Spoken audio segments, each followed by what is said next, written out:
Bonjour à toutes et à tous et bienvenue à cette émission. Nous allons parler aujourd'hui digital, collaboration, usage de la plateforme cloud 3D Experience lancée par Dassault Systèmes s'enrichit en effet avec une solution augmentée de SolidWorks qui a évolué pour coller au plus près des attentes des petites comme des grandes entreprises. On le verra tout à l'heure avec des témoignages clients édifiants qui nous raconteront un peu leurs aventures avec cette solution. Les startups elles-mêmes peuvent compter sur cette solution dont l'approche serait d'anticiper les changements et de s'adapter avec agilité en version cloud, en mode cloud bien entendu, pour des simulations sans cesse plus compliquées avec le savoir-faire Made in France de Dassault Systèmes. On va aller plus loin avec nos deux premiers invités. Morvan Begas, responsable des ventes 3D Experience SolidWorks chez Dassault Systèmes. Bonjour. Bonjour. Bienvenue.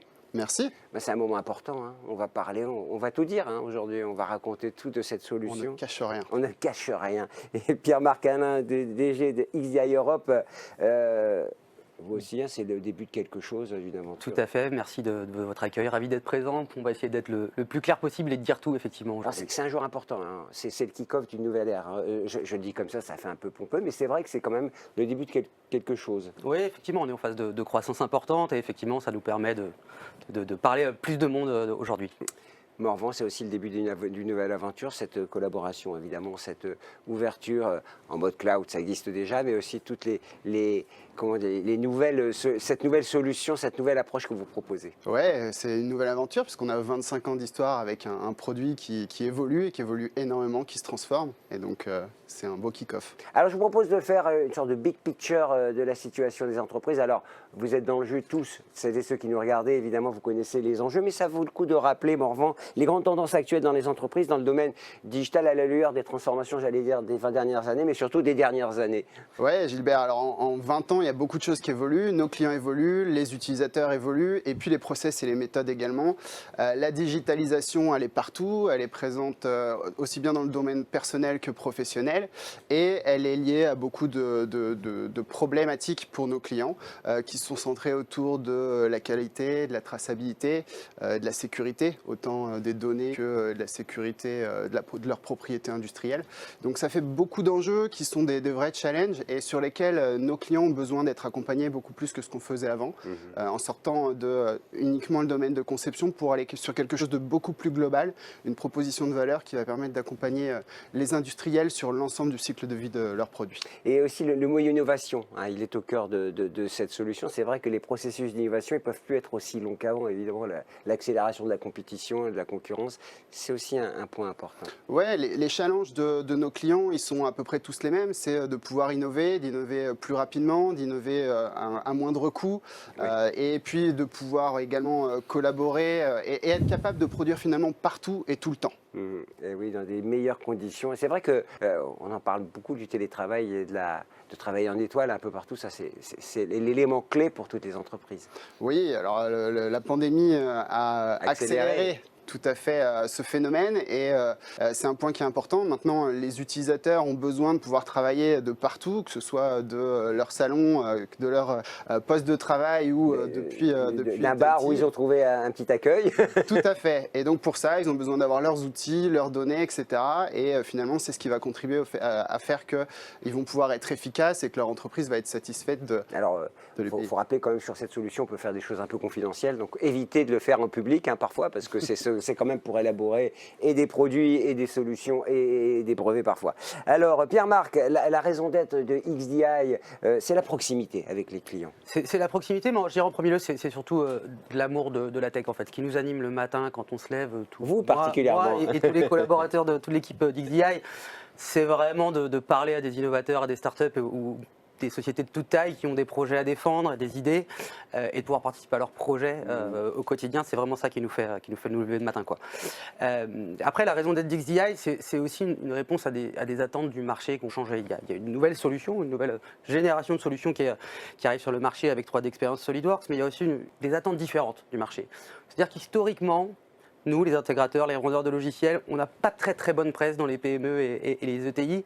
Pourquoi ? Parce que souvent, on nous reproche un peu d'opacité, un peu de complexité, une concentration autour du devis plus que de la réponse à la problématique. Alors que Finalement, ce qu'attendent nos clients, ce qu'attendent les industriels, c'est plus de proximité, c'est de la transparence, c'est du l'accompagnement. conseil. Et puis finalement, c'est aussi parler des personnes et de l'humain, quoi, intégrer un maximum d'humain dans la relation. C'est vraiment un point qui est important et qui, je crois que nos clients, nos abonnés apprécient, cette capacité à être très direct, à simplifier énormément l'expérience d'achat pour être le plus efficace possible, en fait, parce qu'on a, dans ce monde qui va très vite, on parlait d'innovation, on a besoin d'innover vite. On a aussi besoin de mettre en place des outils et des transformations rapidement, en se posant le moins de questions, en se parlant franchement, quoi. Et en se comprenant, accessoirement, parce que c'est quand même là que se joue l'enjeu, à mon avis. Quand on comprend bien son client, j'imagine, on lui répond bien. Morvan, il y a toujours de l'humain, c'est ce qu'on conclut avec ce que veut dire Pierre-Marc. La technologie, elle ne doit jamais occulter cette dimension échange et humaine. Oui, c'est sûr. De toute façon, le meilleur outil du monde ne fera pas le meilleur ouvrier. Donc, bien évidemment, il faut pouvoir accompagner les gens à prendre en main leur outil. On est sur des process et des normes qui sont de plus en plus complexes. Il y a de plus en plus de complexité dans l'ensemble du monde industriel. Et finalement, nous, ce qu'on essaye de faire, c'est délivrer des outils qui vont permettre de rendre ces process complexes le plus simple possible. Toujours est-il qu'on parle aussi de transformation digitale. Et quand on parle de transformation, il n'y a rien de mieux qu'être accompagné, parce que ça veut dire qu'il faut former, il faut se former, il faut évoluer et faire évoluer ses pratiques. Et pour le coup, un intégrateur spécialisé, il a cette expérience, il l'a fait des centaines de fois. Et donc, il a sa force de conseil, il a son expertise qui est à mettre à profit des utilisateurs. Et du coup, c'est ce qui va permettre à nos clients de rentabiliser leur investissement de manière optimale. C'est un duo. Parce qu'on précise, la techno, c'est pour simplifier les usages, c'est pas pour ajouter de la complexité. Je crois que c'est important de le rappeler, parce que c'est vrai qu'il y a des... Vous disiez, vous êtes passionné de techno pour aller vers le mieux et vers le plus simple. Exactement. On rappelle quand même, c'est pas inutile, la valeur ajoutée de la solution. En deux mots, facilité, adaptation. Je crois que ça vous va bien. Ouais, alors la marque de fabrique de SolidWorks depuis plus de 20 ans, c'est la facilité de prise en main. Et donc ça, bien évidemment, ça reste ce que nos clients nous demandent. Et quand on met sur le marché un nouveau produit, on veille à ce que nos clients soient satisfaits sur ce point-là.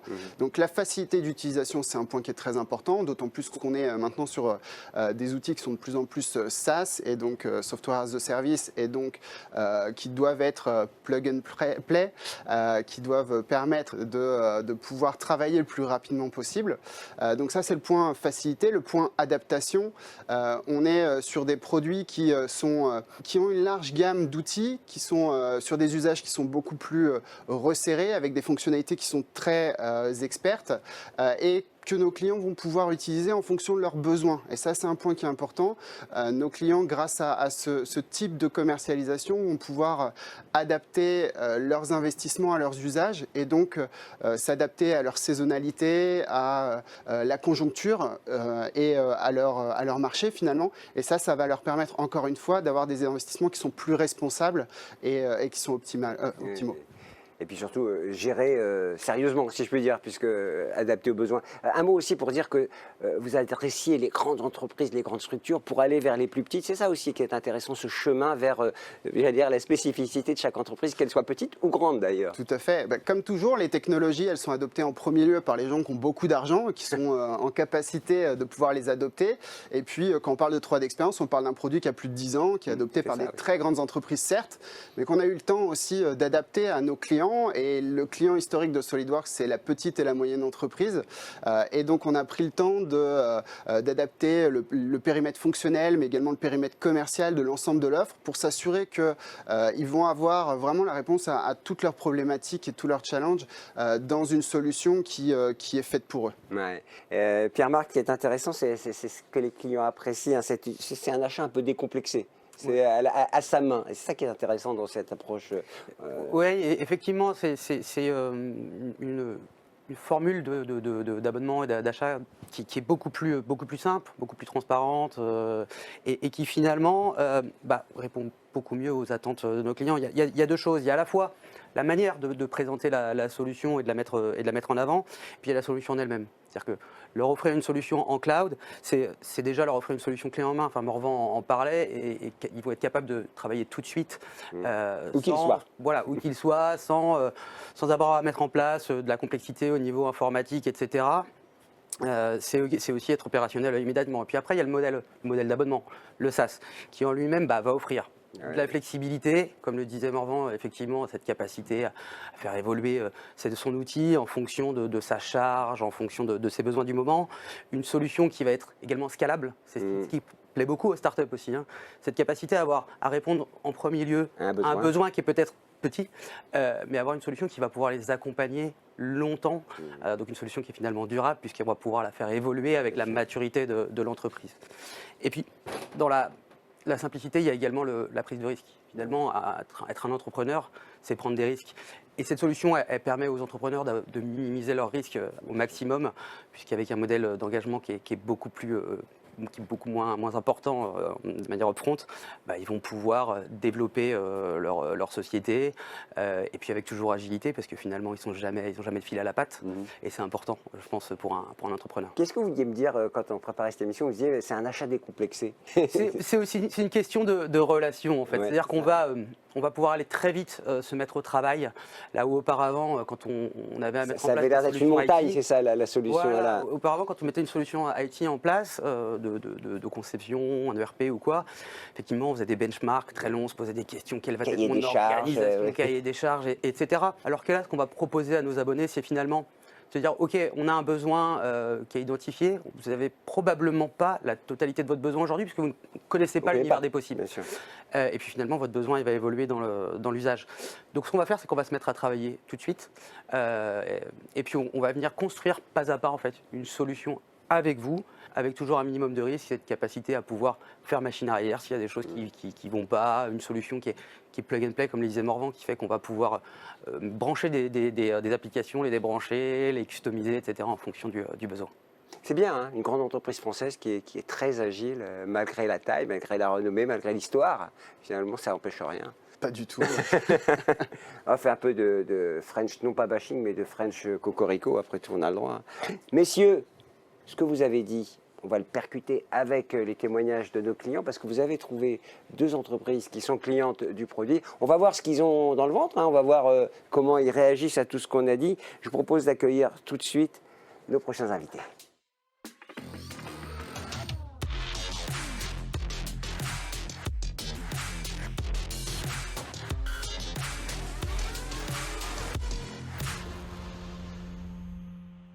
Vous avez compris, on est de retour plateau, oui vous avez compris, on a tous pris un coup de vieux parce que nos 2 clients ils représentent évidemment la nouvelle génération d'entreprises. Qui on a invité, Pierre-Marc Morvan?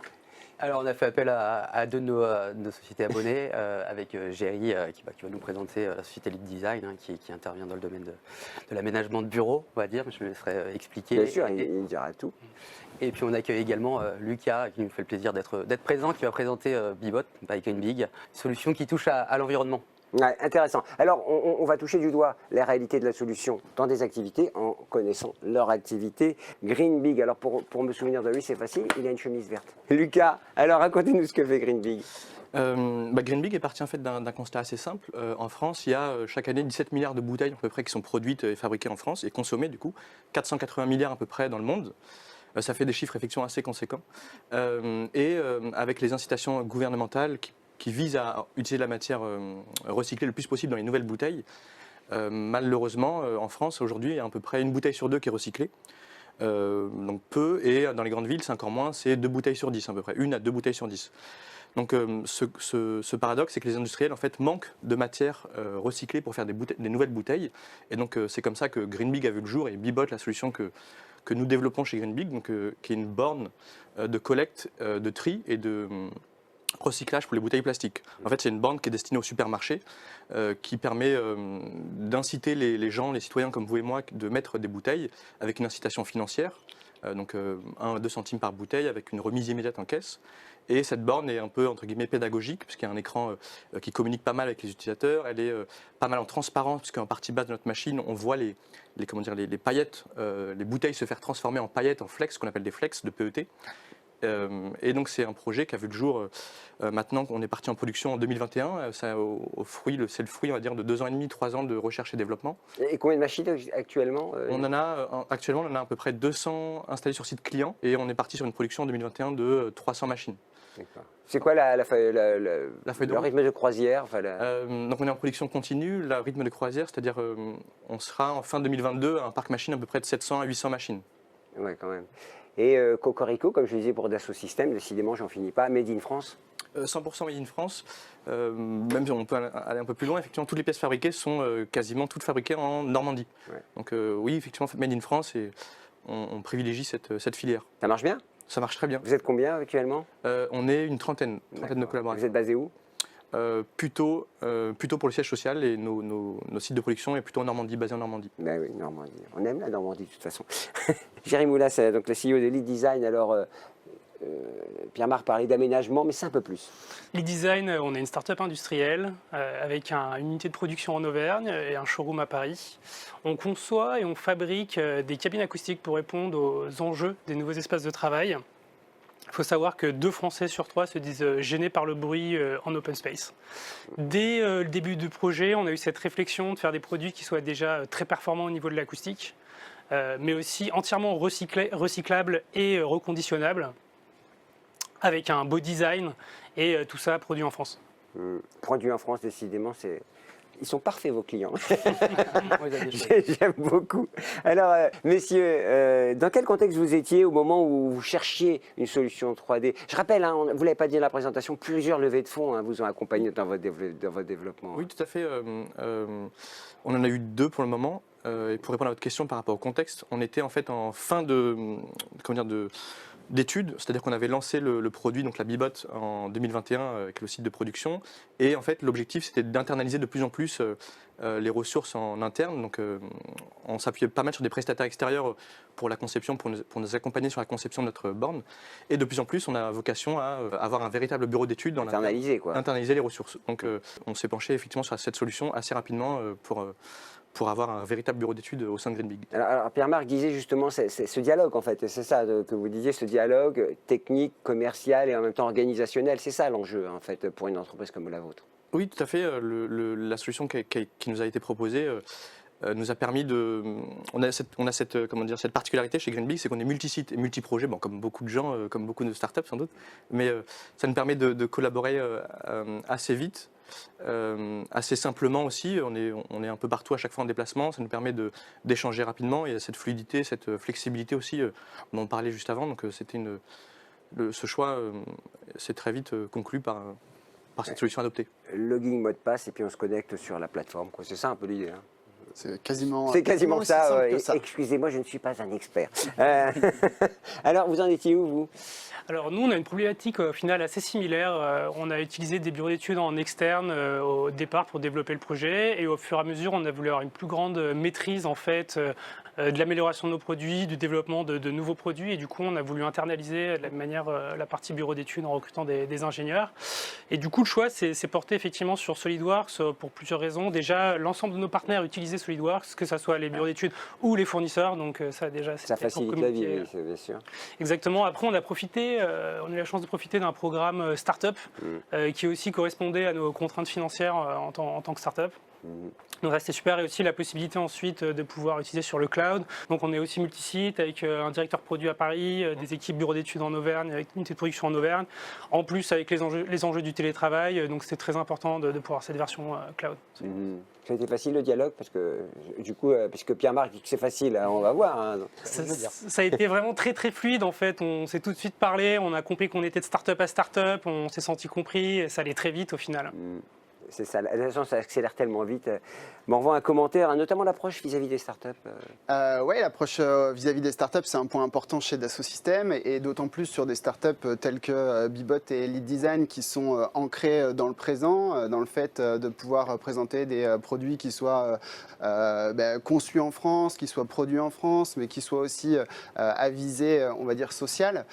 Donc ça, c'est des points qui sont importants et on a une offre qui permet justement de pouvoir booster les startups. On sait que ce sont des sociétés qui ont plein d'idées, qui ont plein de potentiel, mais qui ont parfois des moyens limités, en tout cas des moyens qu'ils préfèrent mettre sur de l'intelligence, sur de la matière grise plutôt que sur des outils. Et donc on offre la possibilité aux startups qui nous rejoignent d'avoir une montée en charge qui soit la plus douce possible et qui leur permette d'avoir un investissement initial qui soit limité, qui soit cohérent avec leur capacité à investir. Et puis tout ce qu'on souhaite, c'est qu'ils deviennent des licornes, des très grandes entreprises et que du coup on multiplie les usages chez eux. De toute façon, l'impact d'une entreprise comme Dassault Systèmes, comme toutes les grandes entreprises, c'est aussi d'accompagner son écosystème et les startups. Je crois qu'on se retrouve tout à fait tous comme ça. Beaucoup d'entreprises, Pierre-Marc, peuvent se reconnaître à travers les invités, parce qu'au fond, quand on signe un abonnement SaaS, on a toujours envie d'être accompagné, pas simplement à la signature. C'est récurrent et c'est toujours. Je crois que c'est ça l'enjeu. Oui, tout à fait. Je pense que ces deux sociétés représentent bien nos abonnés. 50% de nos abonnés, il faut le savoir, sont des sociétés qui ont moins de 3 ans, qui n'ont pas encore fait leur premier million d'euros de chiffre d'affaires. Ce sont des sociétés qui ont finalement, d'un point de vue strictement financier, à la base assez peu à offrir. Et puis nous, au travers de ce programme Startup, on fait le pari de l'investissement humain auprès d'eux. On participe à leur projet, parce que c'est aussi notre passion, mais aussi on espère qu'ils réussissent et puis qu'on puisse bien sûr en retirer les fruits tous au bout d'un moment, mais on se voit vraiment comme ça. Mais c'est le cas aussi finalement parce qu'on parle de start-up, mais c'est le cas avec des sociétés de toute taille. J'ai dit tout à l'heure, quand on met en place une solution comme celle-ci au travers d'un modèle d'abonnement, on vient partager les risques avec l'entreprise. C'est-à-dire que nous, on va venir passer du temps pour très peu de revenus finalement, et on s'oblige mutuellement, nos abonnés et nous, à faire du bon boulot pour travailler longtemps ensemble. Pour notre abonné, c'est pour atteindre ses objectifs. Et pour nous, c'est effectivement avoir le retour sur investissement à un moment donné, quoi. Et puis quand ça commence bien, ça se prolonge bien généralement. C'est plutôt ça l'idée. Et là-dedans, la relation et la proximité, elle est indispensable. Ce qu'on met en place pour chacun de nos abonnés, c'est ce qu'on appelle un Customer Success Manager qui est dédié à cette entreprise, qui fait partie de l'équipe finalement, qui est un expert de chez nous et qui va vraiment être au cœur des projets de nos abonnés. Il les a toutes les semaines, il sait ce qui se passe, il sait qui arrive, qui les nouveaux arrivent, il va les coacher, etc. Et c'est cette proximité, cette relation très serrée en fait finalement qui garantit la réussite de nos projets de mise en place. Alors messieurs, vous aviez répondu en partie à la question comment la solution a répondu à vos attentes. Vous avez en partie répondu. Moi j'aimerais quand même aller sur un point, c'est qu'on a l'impression que ça rebat les cartes de l'organisation de l'entreprise quand on passe à une solution comme celle-là qui est assez facile d'utilisation et de quelle manière en fait? C'est-à-dire que plus de recrutement, où est-ce que ça vous a conduit? Effectivement, la flexibilité de cette solution nous permet de démarrer avec, comme je vous le disais, au départ, on n'avait pas forcément vocation à avoir un véritable bureau d'études en interne. Donc, on était peu de concepteurs, 2, 3. À terme, on aura une équipe de plus en plus conséquente, un peu plus importante. Donc, la flexibilité, c'est qu'on peut effectivement avoir des licences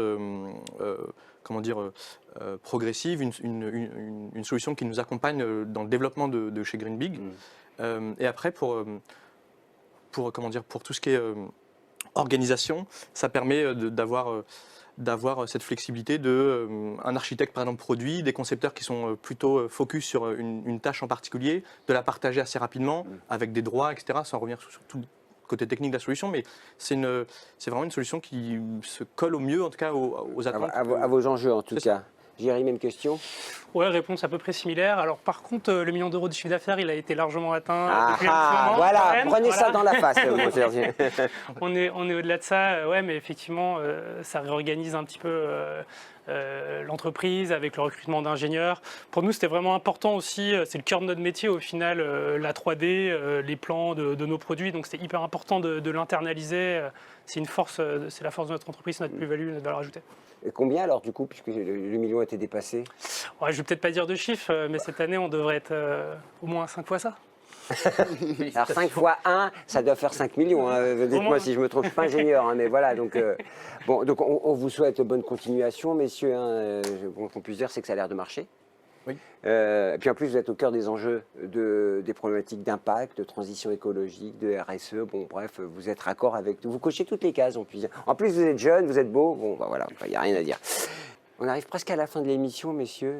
Un mot alors, il y aura des questions, j'ai oublié de vous dire, hein, vous pouvez poser vos questions. Hein. Moi, j'en ai reçu quelques-unes, mais je les transmettrai évidemment à la personne qui pourra répondre, hein, ou si quelqu'un veut répondre, parce qu'on n'est pas à l'abri d'une question compliquée qu'on pourra... Il n'y a pas de carte joker. Il n'y a pas de carte joker ou un appel à un ami, par exemple. On pourrait... La conclusion... Bon, alors, ça illustre vraiment le propos que vous défendez, que vous portez, hein, tout ce qu'on a dit.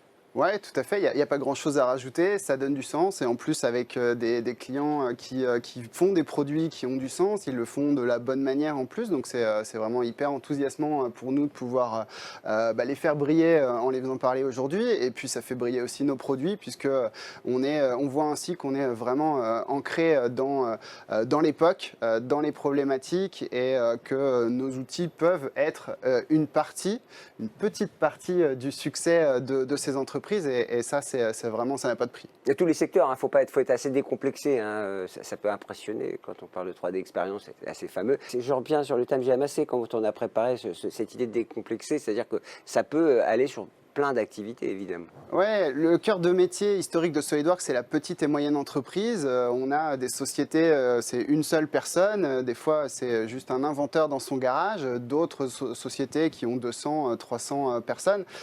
Mais globalement, on est présent partout. Dès qu'on a besoin de faire un objet en 3D, on a besoin de SolidWorks, donc on est là pour ça. Et maintenant, on ne fait plus les choses de la même manière qu'on les faisait avant, et on a adapté nos solutions, et on peut voir que certaines personnes, certaines sociétés qui les utilisent sont en succès, donc c'est vraiment intéressant. Customer-centric, ça touche aussi la très haute technologie, hein. C'est-à-dire que l'usage, et c'est vrai, être au plus près. Un mot de conclusion aussi. Rapidement, déjà, pour comprendre ce qui se passe ici, on n'est finalement pas sur une révolution. On est sur une évolution normale de ces outils, de ces solutions qui correspondent à des demandes de marché, à l'évolution des modes de travail. Et ce qui est au cœur, je pense, des sujets ici, hein, c'est l'agilité, en fait.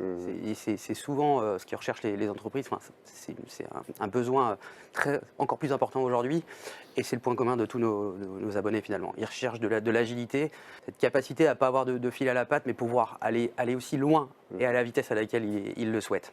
On va aller voir les questions dans 2 minutes. Juste un mot pour dire, ça évolue tout le temps, hein. On est bien d'accord, hein, la solution, elle est en permanence évolution. Et c'est ça qui est important à savoir, c'est que aussi bien avec l'écoute du client que les recherches que vous pouvez mener. Et c'est cette confrontation qui fait que le produit évolue en permanence. Donc ce n'est pas une solution définitive, hein, c'est ce que je voulais dire dans mon propos. Évidemment, c'est moins intéressant que ce que vous avez dit, mais c'est important de le rappeler. Allez, est-ce qu'on a des questions qui sont arrivées? On a fait une petite demi-heure ensemble quand même, hein. Alors, je dois mettre mes lunettes, hein, évidemment. Alors, ce n'est pas pour correspondre avec mon petit cousin. Comment assurez-vous la sécurité au niveau du cloud dans la 3D expérience? À qui on pose la question?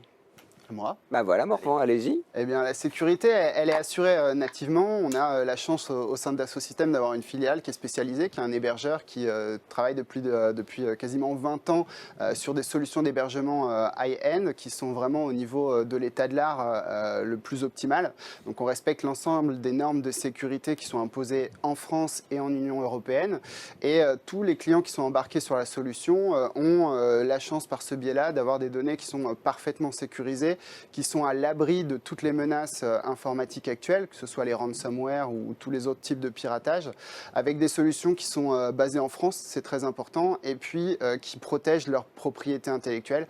Ça aussi, c'est très important, parce que quand on dépose ces données sur un serveur Dassault Systèmes, c'est pas comme quand on le dépose chez Google ou chez Microsoft.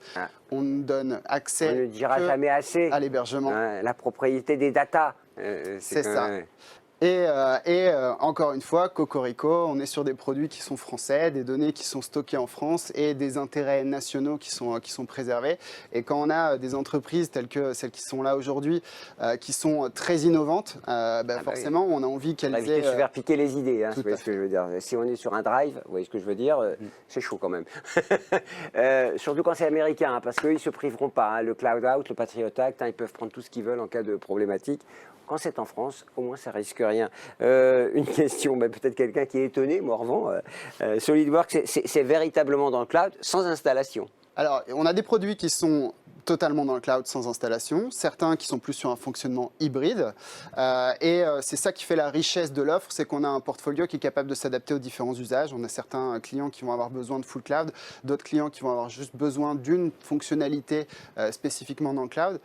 Dans tous les cas, on est en capacité, en effet, de prendre le meilleur des deux mondes et d'offrir cela à nos clients en fonction de leurs problématiques. Pierre-Marc, j'ai du mal à comprendre SolidWorks. Est-il toujours installé sur l'ordinateur ou il est accessible depuis mon navigateur web? Il est toujours installé sur la machine de l'utilisateur. Mais il est connecté au cloud. C'est-à-dire qu'on va pouvoir monter les datas dans le cloud pour pouvoir les partager à son écosystème, les mettre en sécurité, etc. Ce qui change, c'est que pour le coup, on n'est plus sur un numéro de série qui est attaché à un PC. On est sur un modèle de login mot de passe qui va nous permettre d'installer sa licence SolidWorks sur plusieurs machines, sur son PC, chez soi, etc. pour pouvoir continuer à travailler, quel que soit l'endroit où on se trouve, et forcément s'adapter aussi au télétravail et à la mobilité. C'est précis, hein? Messieurs, j'ai juste une question de circonstance et conjoncturelle. Est-ce que vous avez été embêtés pour les approvisionnements avec la crise parce que tout le monde est impacté? Oui, tout à fait. Par rapport au Covid, effectivement, nous, pendant le premier confinement, on était effectivement du coup forcés d'être en télétravail. Ça nous a permis d'avancer pas mal sur les études, donc on n'était pas bloqué de ce point de vue-là. Par contre, côté sourcing de matériaux composants typiquement électroniques, on a dû effectivement avoir cette souplesse de rechercher d'autres fournisseurs potentiels. Si on parle très concrètement, on a dû chercher d'autres écrans, des lecteurs code barre, l'automatisme, on a dû le dupliquer. Donc on a en fait dupliqué les sources d'approvisionnement. Et les délais se sont également beaucoup rallongés forcément. Donc il a fallu prévoir en amont, bien avant la production. Donc oui, ça nous a impacté, mais pendant cette phase-là, précisément, on était en étude. C'est long de fabriquer une machine comme la vôtre? Non, c'est pas très long. C'est long. Il y a eu beaucoup de recherche et développement sur ça. Non, mais là, quand elle part en production. Quand elle part en production, non. C'est un jour pour une voiture, donc je me dis. C'est un jour pour une voiture. On est à peu près dans cette gamme-là également. Ouais. Non, on est sur une ligne de production pas aussi automatisée qu'une voiture peut l'être. C'est des humains, on parlait d'humains tout à l'heure, c'est des humains qui sont effectivement derrière cette ligne de production. Mais non, c'est peu, c'est de l'ordre de grandeur, c'est une journée effectivement. Ouais. Une question sur les approvisionnements. On a eu des gros problèmes d'approvisionnement aussi sur le bois, sur l'acier, en plus de belles hausses de prix. Donc là, il a fallu gérer. Après, nous, le Covid, ça nous a aussi permis de nous développer commercialement dans le sens où, avec l'avènement du télétravail, ça fait beaucoup plus de visioconférences et du coup beaucoup plus de besoin d'avoir des petits espaces de confidentialité dans l'espace de travail, les espaces de travail ont été révolutionnés avec cette pandémie et du coup nos produits s'intègrent d'autant plus. Voilà, c'est à double. Une question encore technique, parce qu'il y a quand même des gens très techniques qui nous écoutent.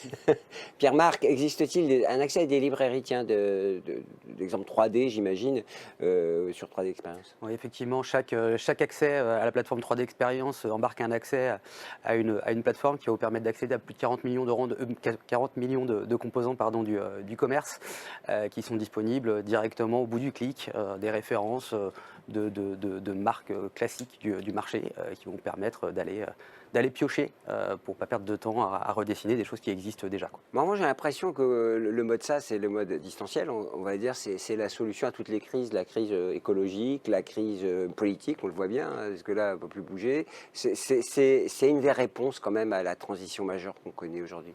On a eu le Covid, évidemment, mais toutes celles qui pourraient...